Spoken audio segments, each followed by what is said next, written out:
Šta ti je ostalo najviše? Ostale su mi stvari u sobi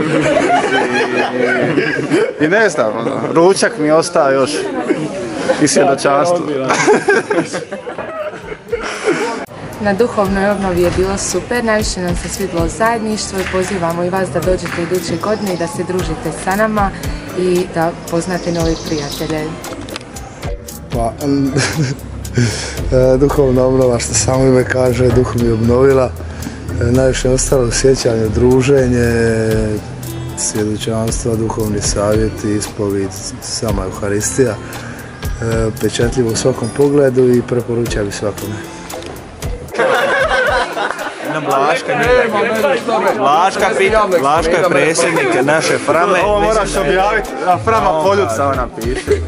Izjave. A ovdje me snimaš, bilo je predobro, bilo je predivno iskustvo. Šta ti je najviše ostalo? Sve.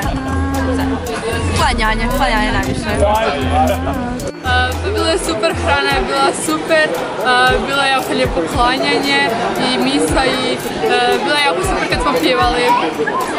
Također se slažem, meni isto bilo prvo klanjanje i bilo mi je baš posebno i svidjelo mi se kad smo se zapravo svi zbližili, nekima više, nekima manje, ali sve o svemu i bilo mi je lijepo samo smiješno smo bili. Noći se ne želi snimat. Jako dobro, baš sam počašen što sam upoznao ove naše mlade framaše iz cijele naše Republike Hrvatske, baš mi je bilo ugodno, zadovoljan sam i nadam se da ćemo svi doći doma ispunjeni Duhom Svetim sa zagovoru našeg Svetog Franja Asiškog.